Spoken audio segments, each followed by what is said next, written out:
Today is a day of remembrance. We remember something that happened not that long ago. In fact, I can relate to it very, very much, because when you grow up in a home where your mother, my mother, who's not here, passed away just recently, where my mother, not some story, not some book, where my mother went to Auschwitz in 1944. She went to Auschwitz in 1944.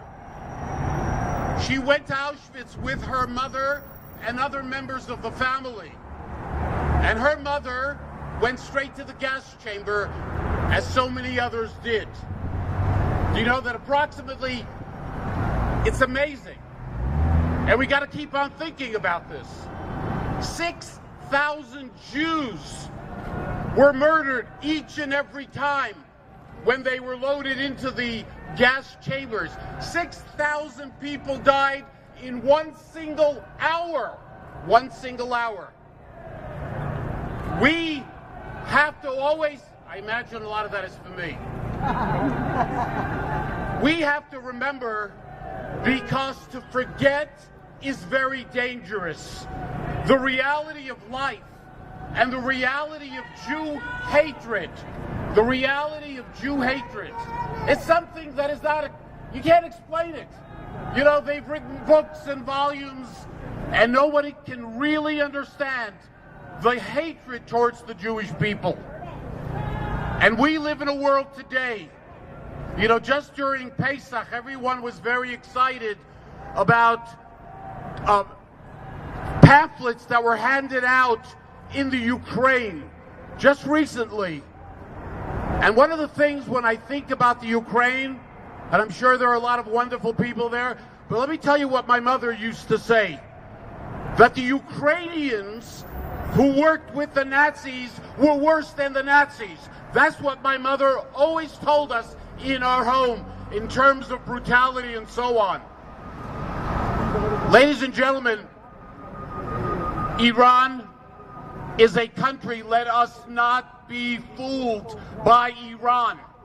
Let us not be fooled that now instead of Ahmadinejad, we have a guy, Rouhani, who sort of, you know, will sit down with a cup of coffee and some cake and talk to you.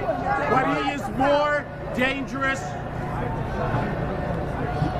He is more dangerous. I'm telling you, he is more dangerous than Ahmadinejad. There is no question about that. And there is no question in my mind that the goal of the Iranian government, regardless of conversations with our president, that there is no doubt in my mind that their goal is to develop a nuclear weapon. And we know why they want to develop nuclear weapons. And we have to continue to stand up and to fight and to speak out. All of us.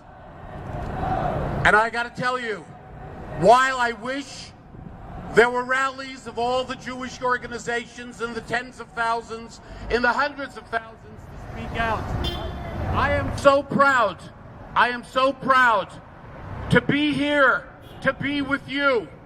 Because you know something, ladies and gentlemen, up there, God keeps track of everything.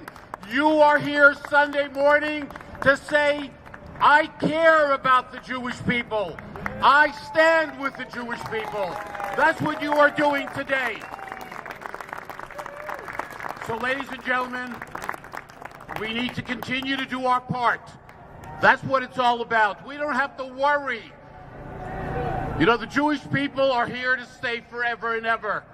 We might go through difficulties. We might be faced with a lot of challenges, which for the Jewish people, that's our story. It's not going to change, ladies and gentlemen. Our challenges are not going to change. The amount of pain that we go through, how much it will be, depends on how much the Jewish people do. Because if we do, we have a right to say to God, now God, you do your part. And that's what it's all about. So I am proud to be here.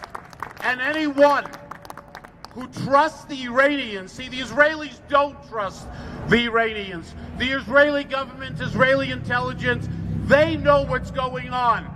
anyone who trusts the Iranians, let's remember, it is the Iranians who still are the sponsors of terror all over the world today, right now, supporting Hezbollah, supporting Syria. That's what Iran is all about. Anyone who trusts Iran, that they will give up the dream that they have had forever, that they will not develop nuclear weapons, is foolish, in my opinion, and dangerous even more. So, ladies and gentlemen, I am proud to be here with my wife to stand with you, because up in Shemayim, up there, when they asked, where were you? What did you do? And we know what happened during the Holocaust. We know the stories of the Holocaust, where the Jewish people were not there for their fellow Jews. All the books are there. We know what happened. We know that the Roosevelt administration was a disaster, and that Roosevelt was a disaster for the Jewish people. We know that. So be careful who you trust. Trust yourself and trust God. God bless all of you. Thank you so much.